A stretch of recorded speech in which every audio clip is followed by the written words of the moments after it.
Hey,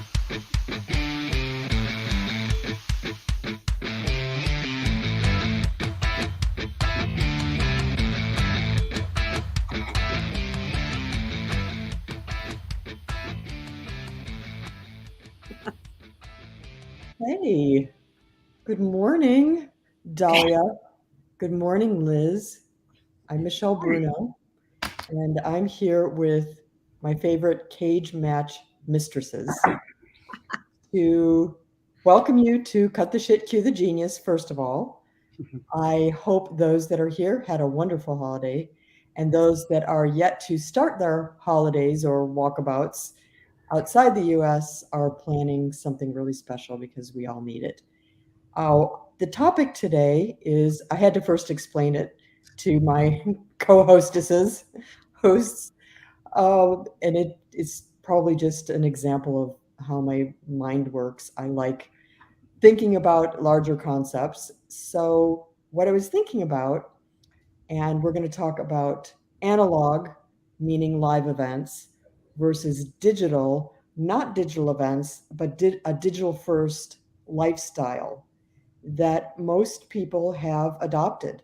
Unless you're living under a rock somewhere, you have a mobile phone, you are doing your banking digitally, you're dating online, you're ordering food, you're shopping and using an app and having it delivered. It's a lot of what we do is digital. We're also in business using digital tools and digital platforms, and we're collaborating and doing all these things digitally. So, what would make any of us think that an industry like live events, which is really dependent on human interactions, physical infrastructure, can actually stand a chance against an increasingly digital world? And when you think about it, live events are really the last in person channel left in marketing. And there's about what, 30, 40, 50, a zillion other digital primarily or digital only channels. So it seems to be growing in that direction. And it might be isolating us in the face to face only, arena. So I just kind of wanted to talk about, if that's the case, what do we do about it? Do we do anything about it? Do we just wait until, we're the last three people in the conference center and talking to each other and everyone else is gone and is meeting online? Or, are there things that we can do? Because there are live events that are super popular and people still want to go to. And look at Taylor Swift tickets. You can't get them, those sorts of things. Maybe it's not comparable to a business to business setting, but maybe it is. So I just kind of know I wanted to get your guys' feedback on where you think the live event space can improve, can coexist with digital, or are we kind of doomed? Dahlia? We are never doomed, Bruno. I That's know. why we will always find ways around either meeting or exchanging or what have you. But like, I get where you're going in regards to the live events. I think, you know, even before the Corona coaster, we Mhm. have been questioning, are live events the way to go for the audiences that we serve, for the purposes that we want to make money, blah, blah, blah. Hello, LinkedIn user from Turkey. Um, How but exciting. I know we've got like the obviously Turkey's in the house. 4th of July weekend that just took me apart, to be honest. I'm still there. But if we go back to analog, if we go back to, you know, the events and this big question and this cage fight or what is it Cage called? match. Cage, Cage match. Mhm. which totally was the hook, and you totally played the Elon Musk, you know, Zuckerberg card right there. You know, and it's funny because your timing of the way your mind works and this Mhm. topic, and for the big debut, if you will, of threads is all related somehow in Dahlia's mind. Because when we talk about analog and we talk about events and the design of events and who it serves is very similar to the design of threads and the simplicity of it. And is this also a way to think of, all right, the live events, do we go simple? And so that it doesn't hurt people's minds in designing the core of it for the audiences, for that exchange, for that networking, etc. We have to look at it of, why is it such a big deal right now? Is it a big deal, and is it a conflict for many that are still putting live events because of the complexity of it, because of the challenges, because of, Liz, for example, doing 75 site inspections to find that one venue that's going to serve, kind of thing? I think we need to think of it from a simplistic manner. And I have no idea if that made any sense whatsoever. I liked it though. It was kind of like poetry. Like we're in the I didn't do whatever. my It's alliteration deep for you. poetry, I'm Dahlia. ready. I will do my alliteration for you. Happy Thursday. Karen is in the house. That means our Woo-hoo. genius is here. We're done. We're good. Aaron. But so Anyway, so so the question here about events, live events, are we talking about it in the sense of a design aspect, a sense of a delivery aspect of, what are the goals? And do we think of it from a simplistic manner? Do we have to think of it from like just the simple side of it? And is that enough for the attendees or stakeholders? yeah. So, Liz, you were alluding to something that I think is important in the discussion, and that is maybe there's going to be somewhat of a pendulum effect. As the world goes digital, won't a lot of people want to go the exact opposite way? And maybe live events is somewhere in the middle, but maybe we haven't yet discovered what the other end of the spectrum really is. Like, where could we go? How could we stretch the limits of, face to face?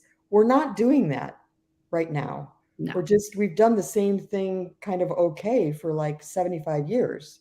What can we do to, maybe push it a little further in the opposite direction for the very reason that you mentioned? It's like people are kind of maybe sick of digital invading their lives. I mean, I think it has power, obviously. Since I run Texie Talk, I obviously think technology is so important. It makes our lives easier. And to your earlier Yeah. point about online dating and things, I mean, it just takes processes that are difficult and archaic and not working very well. And it has the power through all different kinds of tools to make all of that much more seamless. I mean, if you think about the idea of digital dating and you apply that to B2B events and you think about how could we help our audience match the right relationships for them before they then go to an in-person event and meet each other in person and take it to the next level. Digital dating only fills really a first step. It doesn't solve all the problems. It didn't remove dating. People didn't just, I mean, obviously this has happened before, but the majority of people don't just meet each other online, have tons of conversations and meet at their wedding in person. They eventually move it offline. And I think the events industry, I think one thing that's really frustrating to me is that we, first of all, don't understand the power that we have, which is that you cannot replace that in-person component completely. You can support it, but I feel like there's a lack of understanding about how much value we have. And then layered on top of that is a complete lack of creativity. It's almost like the most insecure kid at the dance, it's like, oh my gosh, they might take our jobs. We're not going to have events anymore. I mean, how many times have we had this conversation over the last, before I'm in the industry, I know this is happening. So I think then you don't want to like try anything new because they might realize that we're not worth, it's like, we really have to understand that there is this power. And I do believe that digital serves a great purpose, but I also feel like there is an increasing, myself included, increasing pull towards human interaction. I think people are honestly tired of like, yeah, threads. I tuned in last night, started looking at all the things, and I'm thinking, I see a good mix of people who are like, yeah, let's take down Twitter. We're going to redo what we did in 2009. And a mix of people who are like, here we go. How long till the marketing messages start filling up this channel? It's like there's a lot of cynicism. And I think I really believe people want to connect with other people, like human to human. That is the most powerful connection. So I agree with Sean, who said the power of face-to-face meetings will always be strong. I think they can definitely be enhanced by virtual and all kinds of digital tools. But I do think people are kind of swinging towards, I think the pendulum's moving up here, and some people are starting to swing back the other way. I don't think we're anywhere near the other side where we don't want anything digital. But I think people are starting to say, all this technology is great. I just want to have like a group of 20 people that I can have a really good conversation with and learn from. And they'd pay more for something like that than they would pay for, something else. And I think the other point briefly to bring up is attention. We have lost the ability to hold attention, both as an individual and then as an industry. Social media and all of this stuff, TikTok, all these short form content pieces. It's great, but it has made, I think, in-person events even more valuable because you can bring people together and they tend to have a longer attention span than a virtual event where they hope that the sessions are 7 minutes and you move it, make it super interesting, tons of entertainment. I think that's another place where we have a lot of value. And I think where people are starting to swing back, like getting a little tired of like, okay, swipe. They want something a little bit deeper, I think. I can't wait to read Michael's comment. I see both of you trying to read it while I'm talking. I think Shapiro's been like in the one thing espresso quite a bit. One thing that digital platforms in general do really, really well is they double down on the fact that they're digital. They use algorithms to keep pointing you back to the stuff that they know you like and things like that. We haven't really found a way, I think, to double down on live. And evidence of that is that every trade show, most meetings look identical. There's no, and they all struggle after an event. The whole process begins anew to get the people that just came back in the door or get new people that haven't ever been there to come back. Whereas digital's like, yeah, people are like hooked. Is there, the physical equivalent of an algorithm to keep bringing you back? If so, what could that be? I think we're losing ground. So I'm trying to say here, ladies.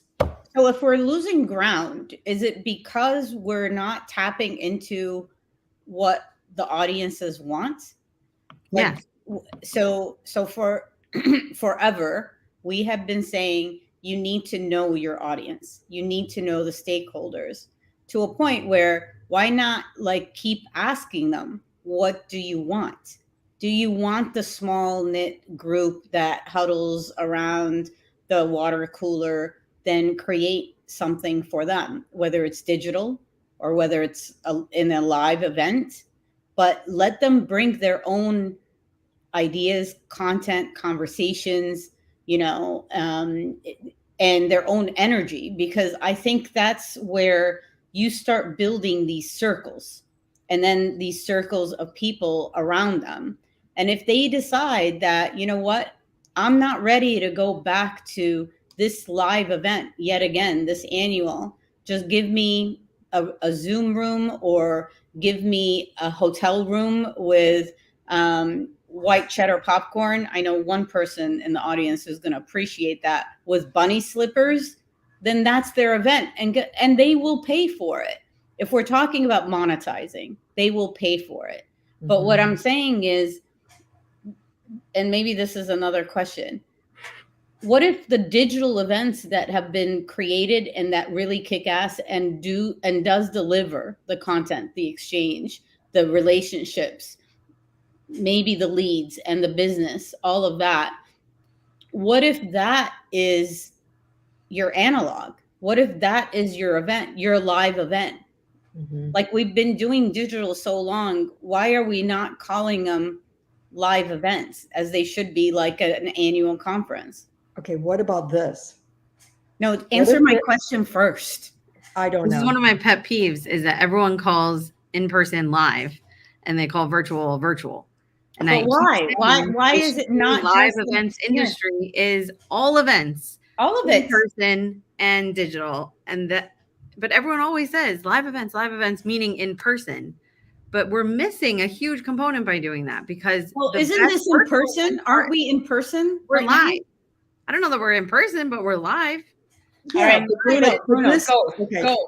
What I mean by digital is not virtual events. What I mean by digital is a digital first human existence, dependency on digital. What we're doing right here is on the digital side. What I might mean by analog is on whatever the other side, the opposite would be. So, what if events were completely stripped of any digital? There's no mobile apps, maybe no mobile devices, no digital interaction. What would happen then? We'd have to talk to each other. Is that the answer? Also, Robert has a good question. Do audiences know what they want? Hell to the no. Yeah. Well, They don't, isn't but it the they are, job? yeah. But do they know what they want? But can they be coerced is not the right way. But like, can they be swayed? If you give them a couple of options, and I mean a couple, not 10, Mhm. 2, and then you say, what if we design this or what if we design that?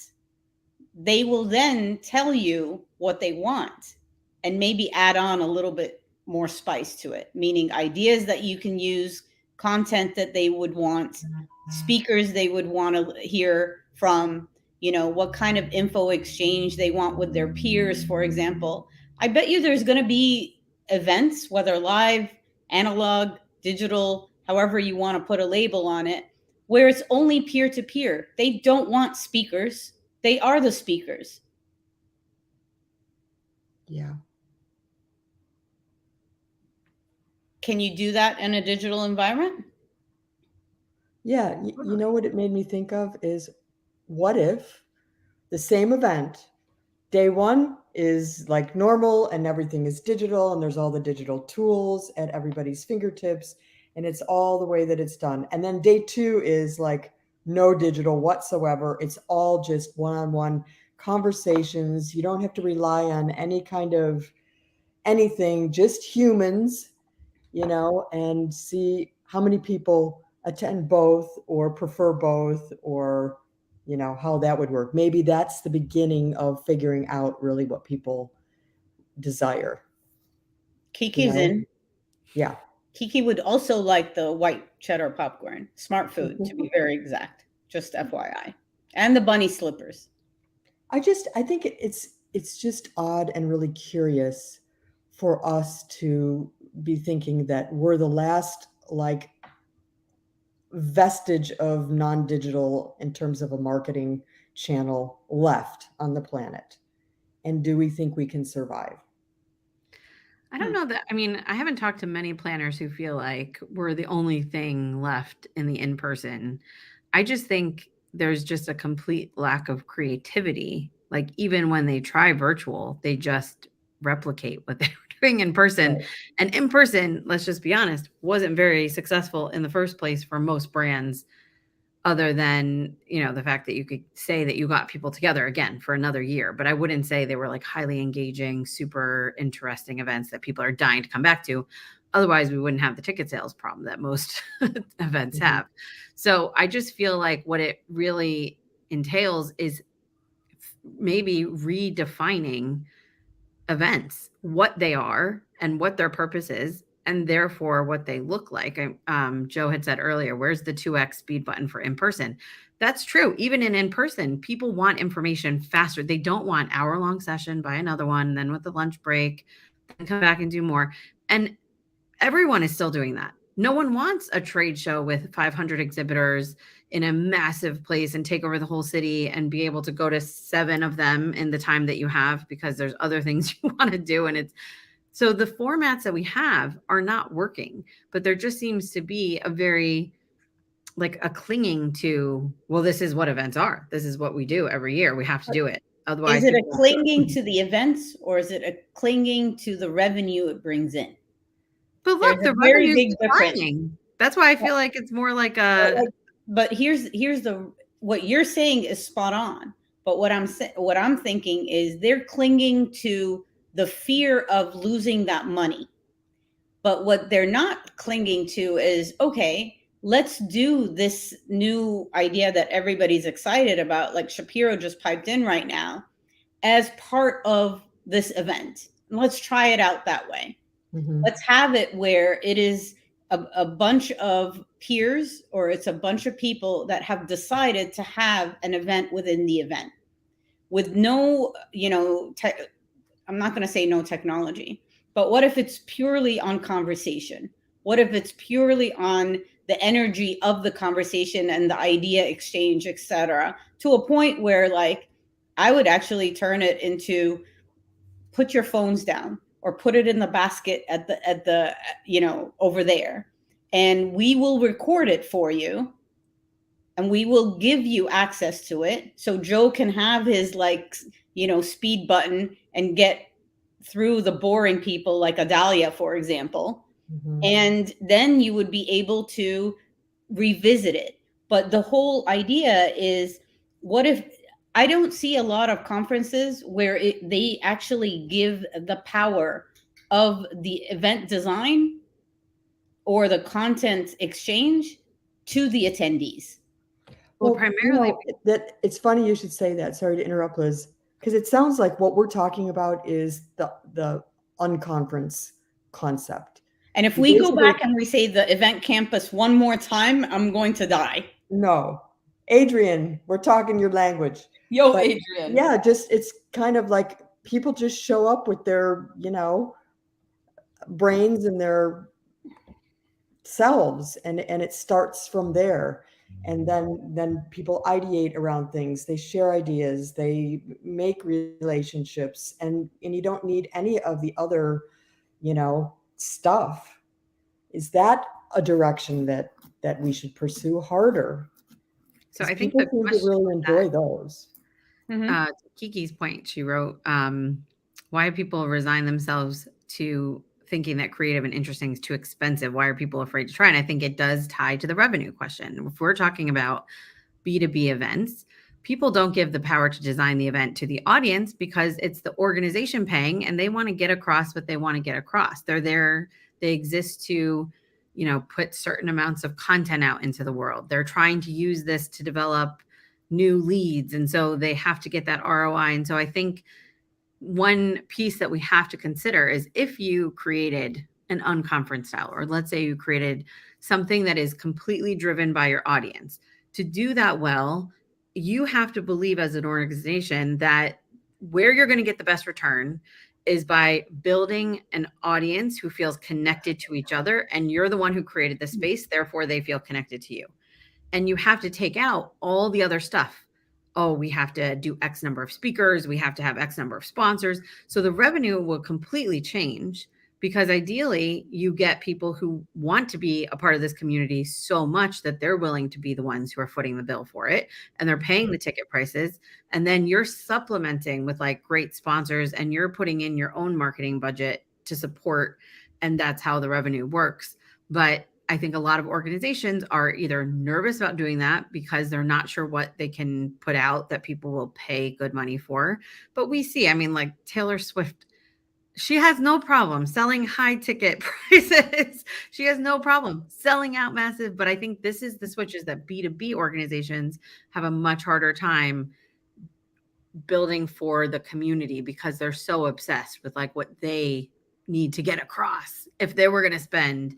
And I think that that obsession is they're getting screwed because really they're not focused on the attendees, therefore the attendees don't really care about them, and you're not even getting the return. It's like the brands have to be willing to just understand that there's a lot of power and brand and money comes your way when you support and build a community and you get your own agenda out of it.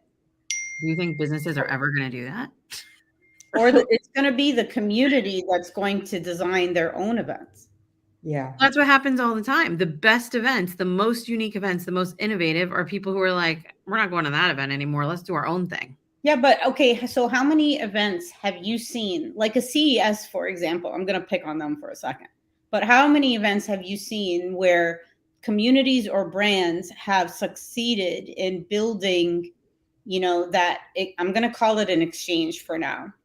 It's not an event, but that exchange, and have said, all right, community ABC or like Texi Talk, bring your exchange within our event.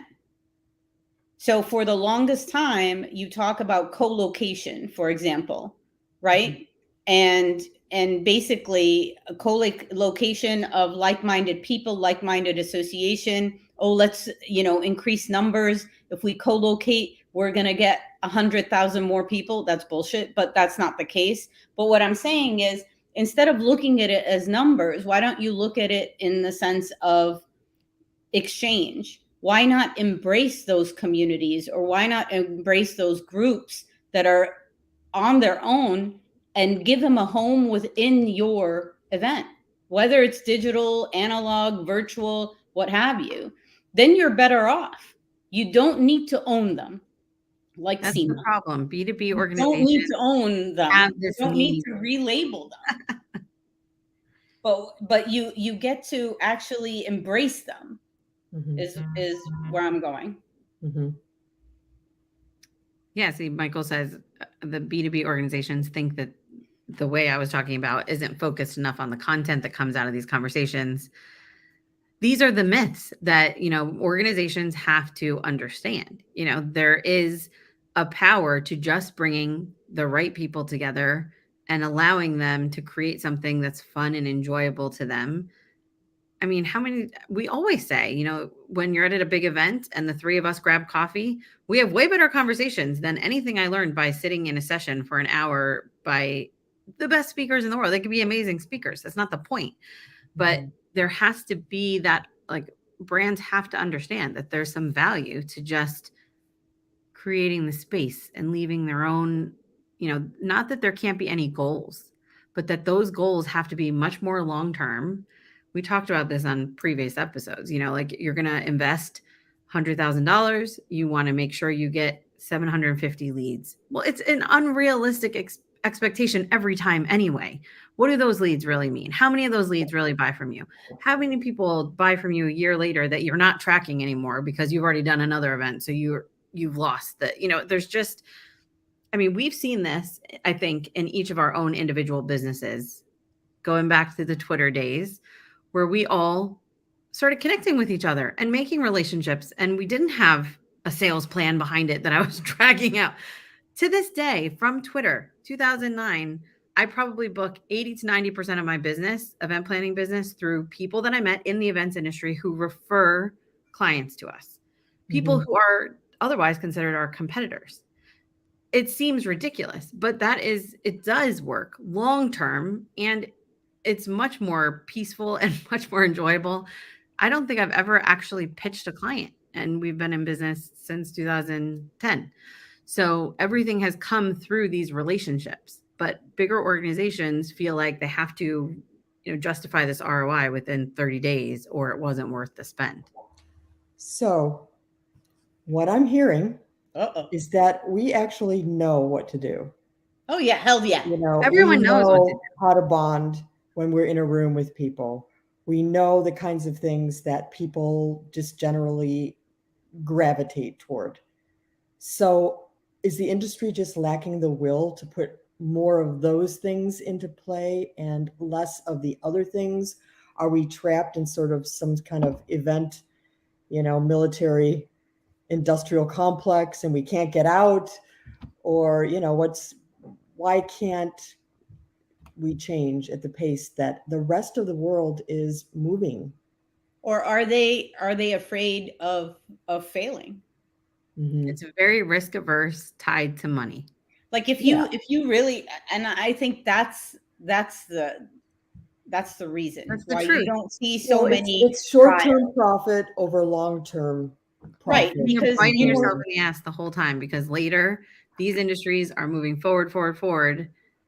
The idea that like when COVID happened and everyone started shifting to virtual, and then all of a sudden the events industry was like, whoa, communities. Have you guys heard the word community more in the last year than you heard ever before? We can have our own community. And they started, and every tech company just started like banging out their own communities and because they all thought first choosing. of monetizing. Yes, that's the first thought they had. So here's, I think this is the dilemma that we're in. The dilemma that we're in is that we are thinking of events as if it's real estate. And that if you are putting plots of land, whether it's a booth, whether it's a meetup corner, whether it's a community, because all of a sudden you have dollar signs that are associated to these plots of land. that's not the problem. It's not the real estate. We're working with hardcore capitalists. And it's all about the Benjamins. We need to have capitalism light so that we can actually do other things and aren't restrained by organizations thinking only of profit. But that's what happens when venture capital comes in the door. Very true, It's but I all think about there needs to be some sort of idea or like concept where some of the event organizers and designers, they have plots of land or real estate that don't have any monies associated to it, and community leaders, if you will, if a Liz goes into an event and just pitches up a tent in certain parcels of land, do your own marketing, bring your own people, co-locate with us. Or I don't want to use the word co-location. We will embrace you. Here's your tent, Bruno. You take this tent area. Liz, you take this tent area. Help with the marketing, help with new audiences, bring in, whatever you think will work for that. I'm not going to use the word community, that tribe, or that new like audience, new conversations that are going to happen. We're going to tap into it. From the only technology that we will use is to record it, and then we will launch it later. And guess what? Maybe you monetize it after the fact. When you exceed 600 sentences, I'm going to have to start paying for this, right? Yeah, Shapiro, you're going to have to start paying, not even at 600, at 10 sentences. 10 characters. 10 characters. But anyway, I mean, Uh, I think this is an ongoing conversation. mhm. It's, I think what needs to happen is, how do you push people from not thinking first and foremost most about the Benjamins? Mhm. Because guess what? You can have a beautiful event at Panera. But the event organizers won't support this either because they want the money too. Right. So you're not going to pitch to your event, to your client, hey, we could do something super small and super engaged, even if that's what people want. And even if that would achieve better, you don't see planners on the inside helping their clients see the light because I got to have more clients, like, Yeah. so it's a tough thing and I get it, on every level. We can't have all of our clients going from $50,000 contracts to 5,000 because they all decide to. But if they're doing more events and they're like, there's so many ways to do it. And then obviously, to the point of this conversation, leveraging the digital tools that are already out there and possibly even being creative and creating new ones, that would be cool. Then Mhm. you can supplement so much of what you're doing and make what you're doing much more successful. I mean, we always talk on the show about like turning events completely upside down on their head. The reality is that's not really where people are going to go, most likely. It's more about, could we use digital to enhance what we're doing? Could we tweak a few things at the in-person event to say we're being innovative? I hate to say that, but that's realistically what every organization is at best willing to do at this point. Well, every so often, I just have to clear my head on this whole topic. Thank you for indulging me. I feel better. It's very cathartic for me. And, This is why we're here, I'm Bruno. going to move on. Maybe in some event, somewhere, in some country far away, over the rainbow, someone will pick up one of our little nuggets and it will change their lives. That's all we can hope You better for. invite us to that little nugget. I'm just saying. Anybody listening? Yeah, we better be there. True. So anyway, I'm Perfect. done. I guess we'll see you everyone next week. I hope, because I've Yeah. got another really good topic coming up. I What's don't remember what it what's is. our topic next week? I don't know. Nobody knows. I do know, You know it, but I but I don't remember. can't remember either. Anyway, Wait, it'll be a is surprise. best. Do you want me to tell you? Yeah. Best attendee acquisition clickbait. Ooh, how do you get people to come? See? Uh-huh. That is a good topic. Don't you think there's got to be some really good nuggets out there of how to get your attendees in the door besides the early bird rate? Come on. We got to be able to do better than that. So think about it, geniuses. I guess we'll see you all next week. Yes. Thanks, everyone. Bye.